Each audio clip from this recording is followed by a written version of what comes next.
Greetings, pilots and passengers. You might have seen that this video is on brand YouTube and not YouTube at the moment of the time of this upload, and that's because I have a strike on my channel now, so I have to wait a week to upload. It was expected, it was going to happen at some point. I'm not too surprised, but as is life. Anyway, so in today's video we're going to be looking at Quinta Da Regaleira, which is a tourist attraction in Portugal. They are really mystical and are a mystery. No one knows what the heck's going on there or what happened there, but what is known is that it has a Masonic well and that it has a lot of freemasonry symbolism featured throughout it. Now, let's fly into the video. So this is the original website that I've seen, and my mum actually sent me this. So we'll have a look at this. Titled Portugal's Palace of Mystery, 25 eerie photos of Quinta da Regaleira. So it's a major tourist attraction in Sintra, Portugal, which is known for its mystical quality and its abundant use of secret societies, symbolism and iconography. Here's the Fount of Abundance, the Masonic initiation well, and as you can see there's the 8-pointed star below. And I mean, that looks amazing. I would love to go visit this place. In this photo here you can see a better view of the 8-pointed star. Throughout the place there's also huge underground tunnels that can be accessed through going down into that well, and it also has a secret chamber too. So I thought we'll read through this article, then I have a couple of others to look through too. On a historic hilltop estate in Sintra, Portugal, sits the stunning palace named Quinta da Regaleira. An eccentric entomologist by the name of Antonio Augusto Carvalho Monteiro began work on his architectural wonder in 1904 with the help of Italian architect Luigi Manini. It was built over 6 years in a mix of architectural styles. The feature that makes the Grand Palace so famous is the clever use of symbols throughout the estate, directly alluding to several prominent secret societies. I mean, it would not surprise me that will be the case because he is involved in a secret society. The 5-4 palaces mixes neo-gothic, Italian neo-renaissance and Manueline 16th century ornate Portuguese styles. The quinta or estate surrounding the mansion and its above ground chapel contains various grottos, statues, water features, an underground tunnel system and most famously an initiation well. Whether this deep mossy well was the site of actual Freemason initiation rituals isn't known, but it was clearly inspired by and familiar with them. Aside from Freemasonry, the palace also contains subtle nods to alchemy, the Knights Templar and the Rosicrucians.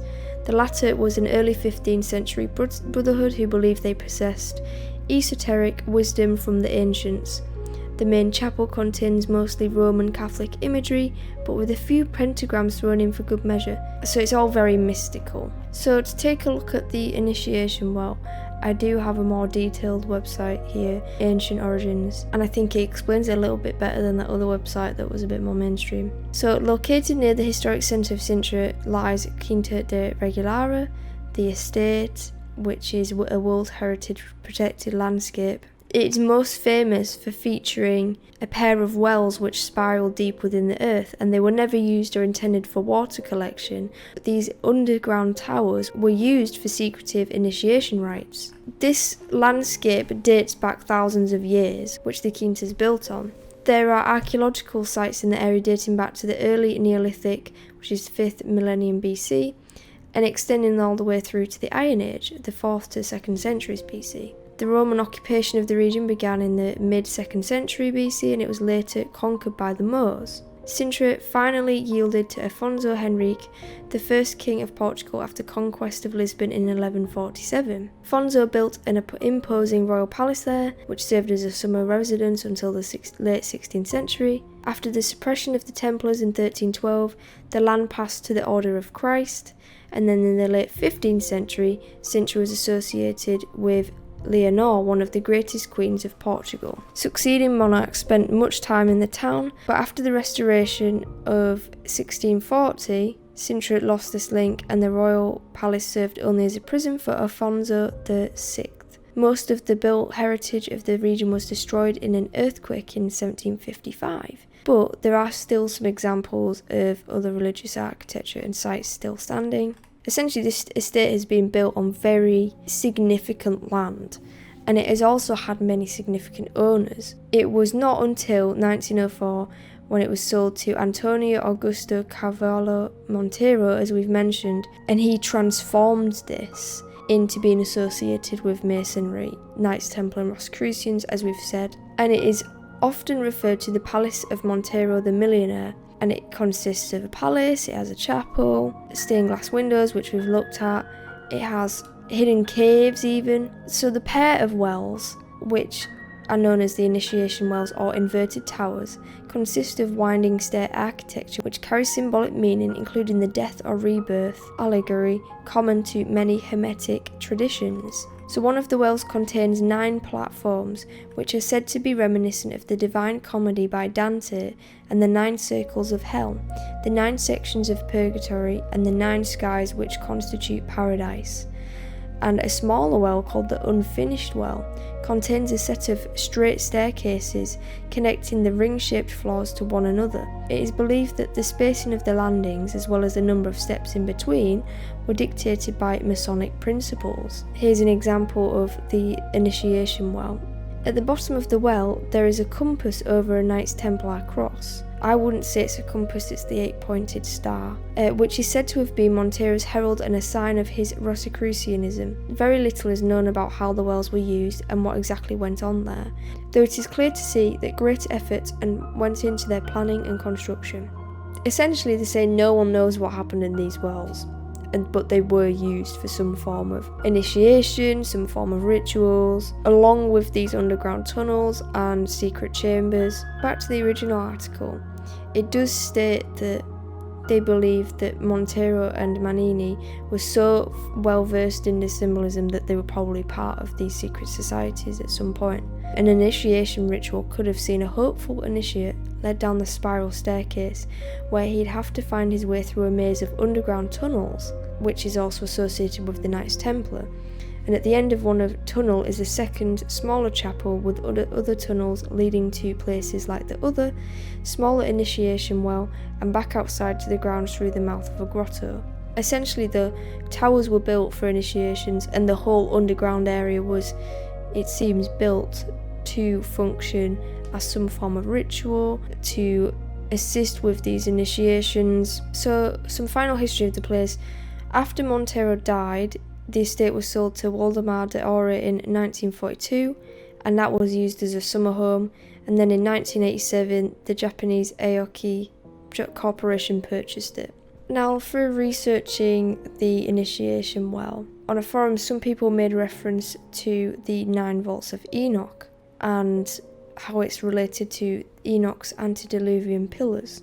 So I thought we would examine the significance of pillars within Freemasonry. So this is a website called News with Views, and it says, enter Enoch's antediluvian pillars. So an important narrative is told from Masonic legend based partly on Talmudist and other traditions, including Josephus, indirectly in the first book of Antiquities, where an Enoch, here considered a father of Freemasonry, and before he is translated in Metatron, is visited by his female counterpart, the Shekinah of God, and is given a vision of the end of the world. Because of his devotion to God, Enoch constructs 9 hidden vaults underground at Mount Moriah. The vaults are perpendicular, one atop the other, in which he deposits the most important ancient knowledge.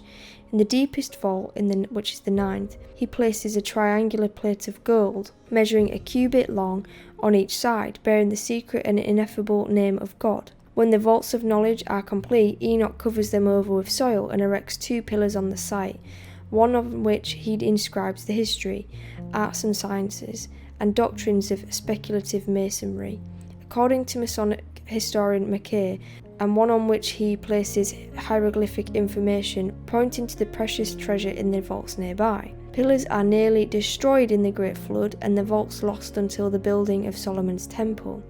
Maverick Freemason writers Christopher Knight and Robert Lomas, in their book The Second Messiah, Templars, the Turin Shroud, and the Great Secret of Freemasonry, admit that the legend of Enoch's pillars, as well as the Solomon pillars constructed afterward, are very much a pesher of Masonic rituals. The term pesher is a Hebrew word discovered in the Dead Sea Scrolls, which implies that double meaning or ciphers occupy certain ancient texts. Thus, surface interpretation of particular writings are for common persons of moderate mental capacity, while deeper concealed truths lay hidden for the initiated persons of higher degree. These pillars and what they represent are surrounded in secrecy, but we already knew that that would be the case because Freemasonry is focused on secrecy. You cannot out any of the secrets that you learn. Knight and Lomas connect this with the legend of Enoch and the illuminated Masonic rites. The 13th degree of the ancient Scottish rite of Freemasonry is the Royal Arch of Enoch, or the Master of the Ninth Arch, and it is set at the time of the building of Solomon's Temple 3,000 years ago. It is very much a pesher of the Holy Royal Arch degree, which is the story of the Knights Templar removing a keystone in the ruin of Herod's temple and lowering themselves down in a subterranean vault that contains an ancient scroll. It's interesting how you can sort of link this with the initiation well, how these wells are essentially huge towers built underground and lead to hidden vaults. As sort of mentioned here, these subterranean vaults are with these secret chambers and these windows. The degree tells how, in times long before Moses and Abraham, the ancient figure of Enoch foresees that the world will be overwhelmed by an apocalyptic disaster through flood or fire, and he determines to preserve at least some of the knowledge then known to man, that it may be passed on to future civilizations of survivors. He therefore engraves in hieroglyphics the great secrets of science and building onto two pillars, one made of brick and the other of stone. And there was two towers as well, remember that. There was two spiralling wells, or as it's been described, underground towers. The Masonic legend goes on to tell how these pillars were almost destroyed, but sections survived the flood and were subsequently discovered, one by the Jews, the other by the Egyptians, so that civilization could be rebuilt from the secrets that had been engraved onto them. Fragments of one pillar were found by workmen during the excavations for the foundations of King Solomon's temple. Whilst preparing the site in Jerusalem 3,000 years ago, the top of a vault or arch was uncovered, and one of the masons was lowered into the vault, where he found relics of the great pillar of knowledge. To understand all of this knowledge, you have to be a mason. The next degree, Scotch Knight of Perfection, is set in a room which has at its centre the reassembled fragments of Enoch's pillar, inscribed with hieroglyphics. It is claimed that King Solomon created a lodge of perfection to rule over the 13th lower degrees, and its members held their first secret meeting in the sacred vault of Enoch beneath the partly constructed Temple of Solomon. So this article goes on to say that in Masonic mysticism, Enoch, or Metatron, is not only the control of divine wind, but key to the secrets of illumination. Enoch essentially hid the key secrets. So to understand Freemasonry, you have to be aware of this, you have to follow this legend. Rituals within Freemasonry related to this legend of Enoch on Moria, his preservation of the arts and sciences in the underground repositories, and the rediscovery of such during the building of the Temple of Solomon are twofold: those based on Enoch's hidden vaults, including the two pillars representing secret knowledge from antiquity, and those based on the pillars in the Temple of Solomon, representing the passageway that initiates must move through en route to the guarded knowledge. So these initiation wells could represent the pillars of Enoch. These secret tunnels, as has been mentioned in the previous articles, are part of a ritual that they must perform in order to discover the hidden knowledge of Freemasonry. Rituals based on these legends are separated for the primitive and higher degrees. To perform these rituals, you have to be of high degree. You have to be further on in the craft. So those related to the Enochian pillars are preserved exclusively to the higher and more modern degrees of the craft, while the only pillars that are alluded to in the primitive degrees are those of Solomon's temple. In Morals and Dogma, which we've looked at before, Albert Pike adds that Enoch's name in Hebrew signifies initiate or initiator. So he is initiating these Freemasons. When a person joins the order, he passes between the twin columns during initiation, beyond which awaits the mysteries of which masonry is the custodian and depository of the great philosophical and religious truths unknown to the world at large and handed down from age to age by an unbroken current of tradition embodied in symbols, emblems and allegories. Again, the twin pillars, we've got 2 initiation wells at the Quinta Da Regaleira. Further down there is even reference to these pillars acting as some sort of portal. You could take that as symbolism, as a portal entering into Freemasonry, into the world of Freemasonry, but the word portal to me is very spiritual, very associated with mysticism, and some would argue the occult. And when I say the occult, I mean the darker side of things. The pillars themselves, there's 2 pillars. There's one which is called Boaz, which is the left pillar, which represents strength, and the right one is supposed to be he will establish strength. You have to have high occult understanding, and it is essentially Masonic spiritualism. So there's the well-known Masonic legend of Hiram Abiff, who was the Tyrian first Grand Master of the Order of Masons, the chief architect of the Temple of Solomon. His legend and his story is what they really do worship, of course, with the temple. He is believed to have been the only man at the time of temple's construction who knew and could pass down the Enochian secrets. They believed that Hiram was murdered because he would not give up the secrets, even to his death. So within Masonry, every Freemason of 3rd degree and higher understands what researchers of the order know as well. The Temple of Solomon is central to the origin, buildings, layout and rituals of Freemasonry. So every lodge represents the temple. So a lower degree Mason is meant to be a worker who built the temple, the master in the chair is a king, and so on and so forth. And it goes on about how they perform rituals that reflect the building of the temple, that reflect the knowledge and the secrets. Occultists prefer to keep shrouded why knowing this hidden name is so important, and it's meant to be the hidden name of God. But according to ancient ritual magic, which Freemasonry is essentially, the whole thing is ancient ritual magic, it is because one can capture, control or manipulate the power of the god if one possesses his oracular name. Freemasons, through what they learn, through what they develop, through their initiations, through their rituals, they are trying to control the power of God, is what this is saying, and it's all ancient ritual magic. So the rest of the article discusses how it's been focused on and how it's believed that they are trying to rebuild a new Solomon's temple, and it's in more modern times. It also discusses how the legend of Hiram Abiff is actually a retelling of the mythos of Isis and Osiris, but focusing back onto what we're actually talking about today in regards to the wells and the pillars and the symbolism there. This article interestingly says it's focusing on Jerusalem. There's a fault line that has been the cause of half a dozen major earthquakes for the last 1,000 years. It's believed it's strategically located to do that on purpose. These catastrophic events could wipe out the Muslim compound which is currently there and provide a catalyst for rebuilding Solomon's temple. So reports in recent years said that the scientific evidence warning that buildings in the area could be severely damaged if not utterly demolished by an earthquake.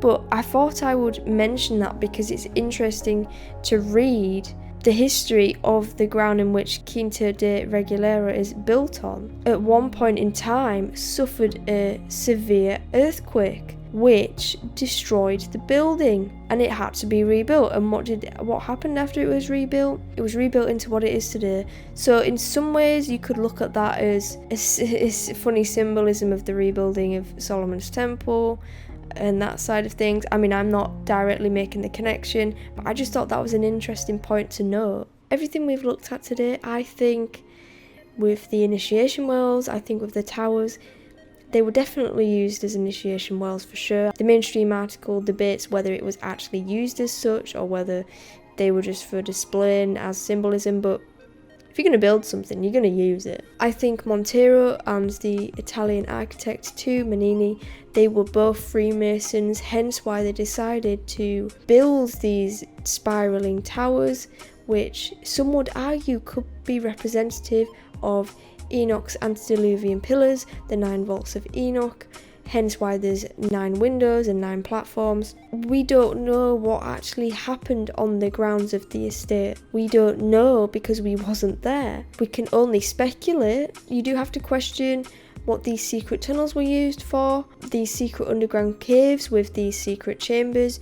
Maybe something nefarious was going on there. We don't know. As discussed in the article, these secret tunnels may have been used as part of these initiation rituals for those who are initiating into Freemasonry, or, as the other article stated, practicing more lucrative rituals that are saved for those who higher up in the craft. Maybe it's to do with learning secrets that are reserved for those higher up, those learning more about Enoch and the secrets of Freemasonry, as Enoch was meant to be one of the key to Freemasonry and the illuminating secrets that they are so desperate to learn of. Could this be potentially the hidden name of God, as once you know it, it's believed that you can control the power of God and possess it? To me, it all leads back to Freemasonry. There's so much more going on there that we don't know about, and obviously we don't know about it because it's a secret society. But it's the fact that we don't know that worries people. There is something definitely going on with this estate, for definite, with this symbolism that is shown throughout these 2 initiation wells. It warrants further investigation. It remains a mystery. If you look up the Palace of Mystery, as it's called, nobody knows what happened there. Nobody knows why it is the way it is. They can only speculate. What do you think is going on at this estate? What do you think has happened at this estate? I'd love to hear what you think, so please leave me a comment down below sharing your thoughts. If you'd like to support the channel, please subscribe today to Fly Today to get ready to take flight. Turn on notifications so you get notified every time I upload a video. Like and share this video with others. If you'd like to support the channel even further, you can make a one-off donation via my Ko-fi page, which will go towards buying me some rocket fuel for my ship. You can also support the channel with donations to my PayPal, and links to both of those will be down below in the description box. I hope you all have a wonderful, blessed day wherever you are in the world. Stay true, stay blessed, stay awake, and as always, fly high, fear less.